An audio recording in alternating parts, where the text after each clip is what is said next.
어제죠. 요렇게 나온 거 있잖아요. 8대 0으로 나온 거. 재판관 전원일치와 관련해서 8대 0으로 나오고 검사장들 요렇게 탄핵이 다 기각된 걸 가지고 한쪽에서 특히 이제 보수 진영 쪽에서 야, 이렇게 되면은 바로 윤석열 대통령도 탄핵 기각적으로 생각을 하고 있는 것 아닌가, 뭐 이런 망상에 빠져 있는 내용들이 자꾸 유튜브에 나오는데 이게 지금 조근조근 말씀을 하시는 헌법학자들 내용을 들어보면 전혀 반대던데요. 반대죠. 예. 어제 이제 전혀 반대야. 어제 그 네. 판결문에도 그런 내용들이 들어간 거 아닙니까? 예를 들면 뭐 탄핵을 남발해서 국정이 마비됐다고 하는데 우리는 그렇게 보지 않는다. 탄핵은 국회에 정당한 권리고 뭐 이런 내용들이 포함되어 있는 거잖아요. 예. 그러니까 그게 저는 어제 뭐 농담으로 그런 얘기도 했는데 그 윤석열 그 파면 결정문 쓰다가 거기서 약간 컨트롤 C를 해온 게 아니냐라는 생각이 들 정도로. 예를 들면 윤석열이 주장한 핵심 논리가 뭡니까? 민주당이 29번이나 탄핵을 남발하고 막 이래서 국정이 마비돼갖고 내가 이거를 고심을 하다가 어떻게 바로잡을 수 있는 방법이 없고 이게 의회 독재를 하고 있어갖고 내가 국민들에게 경고를 주기 위해서 지금 상황이 이런 겁니다. 호소하기 위해서 실패할 줄 알았지만 군인들이 내 말 안 들을 줄 알았지만 비상계엄을 선언했다가 내가 금방 처리하지 않았냐. 네. 이게 윤석열의 논리 구조거든요. 한 문장으로 만들면. 근데 거기서 모든 거의 전제가 뭡니까? 국회가 탄핵을 이렇게 남발한 거, 어제 이제 나온 사람들이 대표적으로 윤석열 측에서 거론했던 4명이죠. 근데 이렇게 탄핵을 남발한 거, 그래서 내가 국정마비, 비상계엄 이 논리인데, 어제 헌재는 양쪽에서 해석 가능한 논리를 모두 된 거죠. 그러니까 예를 들면 이 탄핵은 성립은 안 돼. 근데 최저에도 위법사항이 있고 검사들도 일부 문제를 지적을 했습니다. 근데 우리가 이거를 기각하지만 국회가 이거를 하는 건 우리는 정당한 국회의 권리라고 봐. 그래서 이거는 8대 0으로 내지만 그런 내용들이 판결문에 있는 거거든요. 그러면 말씀하신 것처럼 법을 알고 정상적으로 이 상황을 판단하고 있으면 이게 사실상 논리적으로는 정리가 된 거구나. 그렇지, 이미 끝났어. 라고 판단을 해야 되는데 지금 국민의힘은 다 기각, 아싸 8대 0.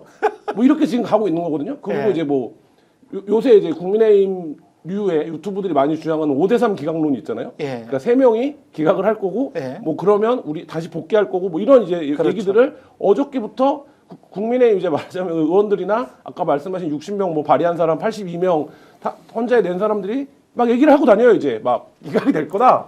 근데 어제의 판결문은 전혀 그런 내용이 아니다.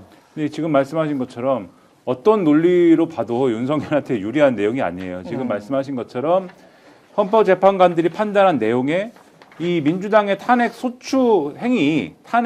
소추안을 발의한 행위가 근본적으로 잘못됐고 국가의 위기를 불러온 행위다라고 평가할 수 있는 그런 내용이 없어요. 그런 내용이 없고 그래서 할 수 있는데 우리가 판단해 보니까 뭐 인용할 수 있는 내용은 아니다라는 거고, 그러니까 탄핵을 소추한 것 자체가 문제가 있다라고 판단한 내용이 없는 거예요. 그러니까 그렇지. 그거는 검사들이 주장을 했는데 지금 말씀하신 것처럼 검사들의 그 주장이 맞지 않다라고 헌법재판소는 판단을 한 거예요. 그러니까는 야, 이렇게 말도 안 되는 탄핵 소추 행위 자체가 문제이기 때문에 이것이 국정 마비를 불러왔기 때문에 내가 계엄을 선포할 수밖에 없었어. 탄핵 소추 행위 자체가 이 국가를 마비시키는 어떤 비상사태에 준한 어떤 그런 거야 라고 하는 주장 자체가 근거가 없어지는 것이고, 그렇죠. 그리고 설사 뭐 그게 뭐 그렇다라고 하더라도 어쨌든 탄핵 소추안을 마구 내가지고 다수의 어떤 이 관료들이 또는 이제 국정의 중요한 역할을 맡아야 되는 국무위원들이 직무가 정지되지 않았느냐라고 하는 주장은 또 할 건데, 그런 주장을 하더라도 지금 보세요. 어쨌든 간에 기각이 되고 돌아왔지 않습니까? 돌아왔잖아요 지금. 윤석열이 기다렸으면 되는 거 아닙니까 그러면은? 기다리면 되잖아요. 기다리면 되는 건데, 좀만 기다리면 되는 거를 그걸 못 찾고 너무 열받아서 비상계엄 선포했습니다. 이게 정당한 비상계엄이 되겠습니까? 그쪽 논리에 의하더라도 그게 뭐 기다릴 수 있었든 아니든 간에 뭐 참을 수 있었든 참을 수 없었든 간에 그 요건이 안 맞으면 다 불법이긴 합니다만은 그들의 논리에 따르더라도 가만히 있었으면 됐잖아요. 그렇죠. 그러니까 어떤 논리에 봐도 이것은 윤석열이 그동안 주장한 이번 결론을 놓고 보면 윤석열이 주장한 어떤 갈래로 가더라도 윤석열이 주장한 나는 비상계엄 선포한 게 정당했다라고 한 논리에 뒷받침을 할 수 있는 그런 상황은 전혀 아닌 겁니다.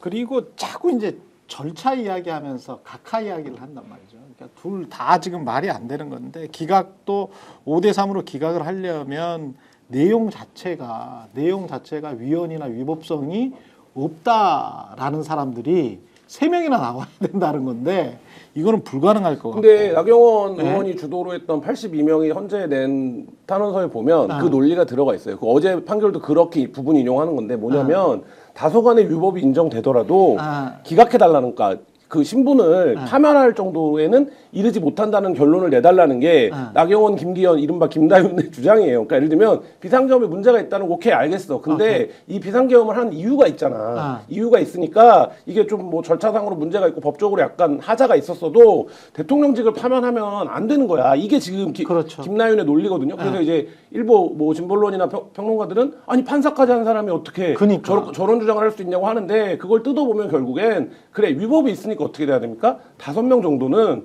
파면하라고 해. 근데 3명은? 우리 편 3명 잘 들어. 이게 위법이 좀 있지. 아. 근데 이거 대통령직 파면해서 되겠어? 그러면 이게 어떻게 되겠어? 그러니까 그렇게 가자라는 게 그 저는 82명이 법을 몰라서가 아니라 판사 출신들이 그 논리를 하고 있는 거고 어제 최재 감사원장이나 검사 3명에 대해서도 위법성을 일부 인정했습니다. 그러니까 예를 들면 그렇죠. 최재 감사원장도 국가공무법 56조를 위반했다든지 그렇죠. 이 검사들도 수사 과정에서 문제가 있었다는 걸 인정했는데 헌재의 결론은 직을 파면하지는 않겠다라는 거예요. 그러면 이 논리를 윤석열에게 적용해 달라. 이게 지금 국민의힘의 생떼 아닌 생떼죠. 근데 말이 안 되죠, 다. 뭐 전체적으로 말이 안 됩니다. 조금 더 들어가 보면 각하 주장 나오는 그 절차 가지고 이야기를 하는 것도 한덕수 있잖아요. 한덕수를 속으로 이제 그렇게 생각을 하는 것 같아요. 한덕수를 지금까지도 다음 주에 하지 말고 한덕수를 먼저 해라. 한덕수를 먼저 하면 그리고 한덕수가 복귀를 하면 최상목이 2명을 지금 앉혔잖아요. 그 2명 앉힌 게 야 그게 절차적으로 문제가 있는 거를 인정을 한 거네 니들이. 그러면 한덕수가 돌아오면 최상목이 앉혔던 요 헌법재판관들은 문제가 있으니까 요거 빼고 하자 말자 요거 가지고 시간 끌면서 이렇게 3월 윤석열은 쭉 갈 수 있다. 요렇게 또 망상을 가지고 있는 것 같아요. 그렇죠. 지금 망상이라고 네. 표현하셨듯이 네. 다 윤석열 월드에 있는 얘기입니다. 윤석열 월드에서는 별 생각을 다 하는 것 같아 이 사람들. 지금 윤석열 월드에서는 네. 우리가 리얼 월드에서는 뭐 계속 말씀드립니다만은 최상목이 윤석열의 완전 미들맨이구만 이렇게 생각하잖아요. 네. 최상목이 그냥 윤석열이 시키는 대로 다 하고 헌법재판관 임명도 지금 안 하고 마은혁 재판관 임명 안 하고 저렇게 버티고 다 윤석열을 위해서 충성 다 바치는구만 이렇게 돼 있지 않습니까? 그렇죠. 윤석열 월드에서는 최상목을 못 믿습니다. 지금 최상목을 못 믿어가지고 빨리 한덕수가 돌아와야 됩니다. 한덕수가 돌아와서 최상목이 해놓은 지금 말씀하신 헌법재판관 2명 임명한 것도 원래대로 되돌려야 되고 혹시라도 이 최상목이 이거 마은혁 임명할 수도 있을 것 같은데라는 불안감도 날려야 되고 이런 여러 가지를 한덕수가 다 박아줘야 됩니다. 그래서 이런저런 얘기하는 건데 근데 아까 말씀하신 이제 뭐 절차를 가지고 뭐 지금 뭐 이 3명이 절차와 관련돼 가지고 지금 각하 의견을 낼 수도 있다 이런 것도 다 말도 안 되는 게 그렇죠. 이미 그 쟁점은 넘어갔어요. 네. 넘어간 쟁점입니다. 왜냐면은 이 어제도 좀 말씀드렸지만 감사원장과 검사 탄핵과 관련돼서 이미 기각을 예상했던 거는 재판 과정에서 탄핵 심판 과정에서 이 헌법재판관들이 그런 것들을 예상할 수 있는 질문들을 하기 때문이에요. 그 재판관들이 탄핵 소추단한테 물어봅니다. 뭘 탄핵하려고 하는 거냐를 물어봐요.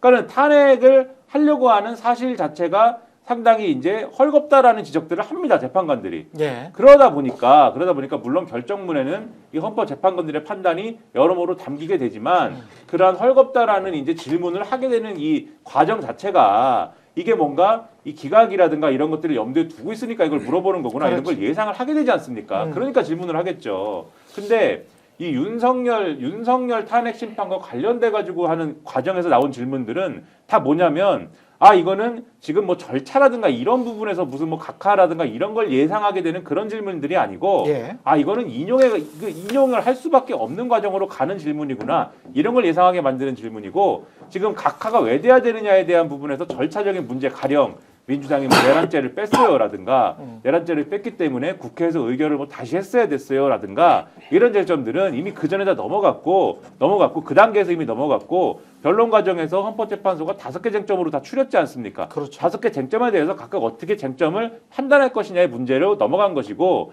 지금 나오는 이제 뭐 절차와 관련해서 의견이 갈리고 있다 이런 썰들은 제가 이렇게 그 썰들이 나오는 과정을 추적을 해보면은 이런 얘기는 있을 수가 있어요. 절차와 관련된 쟁점들에 대해서 결정문에 얘기를 담아야겠는데 그 첫째, 그 얘기들을 담을 거냐 말 거냐. 둘째, 담는다면 어떤 내용으로 담을 거냐. 이걸 가지고 헌법재판관들이 논의는 할 수 있습니다. 논의는 할 수 있는데 이게 그러면은 8대 0이냐 5대 3이냐에 각하냐 전체가 이제 인용하는 걸로 찬성하는 거냐 이런 걸 가르는 게 아니라 제가 볼 때는 예. 8대 0에 파면은 제가 볼 때는 정해지면 이거는 어떻게 할 수가 없어요. 제가 볼 때는. 그러나 결정문에 어떤 논리로 할 것이냐 또는 별개의 의견을 낼 것이냐. 박근혜 탄핵 결정문에도 보면 별개 의견이 들어가 있잖아요. 재판관 3명의 별개 의견이 붙어 있거든요. 그렇죠. 그러니까 이런 방식의 논의에 불과한 것이지 이게 8대 0이냐 5대 3이냐를 가르는 이런 것까지 지금 가서 지금 해석을 하고 있는 거는 제가 볼 때는 과한 해석이다라고 생각을 합니다. 다음 주 8대 0은 거의 확실하죠. 뭐 다음 주 8대 0. 예, 저는 뭐 그렇게 배팅하고 아니면 뭐 저하고 김한 기자가 방송계를 떠나든지 이렇게 왜 하고 저까지- 아니 저는 뭐 제가 그렇게 걸고 오려 김한 기자는 직업이 기자기 저는 때문에 오늘 8대 0을 예상했었습니다. 오늘 이미 8대 0으로 이미 패배했습니다. 아니, 저는 다른 방송에서 네. 8대 0이 아니고 네. 그러니까 다른 뭐 기각이 되거나 이러면 누구처럼 죽을 때까지 그럼 단식을 하겠다 이렇게 주장했습니다. 아, 죽을 때까지 단식하겠다. 네. 죽겠다. 목숨을 걸고. 네. 스픽스는 말하는 언론입니다. 대세는 유튜브, 그중에서 스픽스. 좋아요, 댓글, 구독, 알림 설정. 여러분이 저희를 사랑해 주시고 우리가 여러분을 사랑하는 4가지 방법입니다.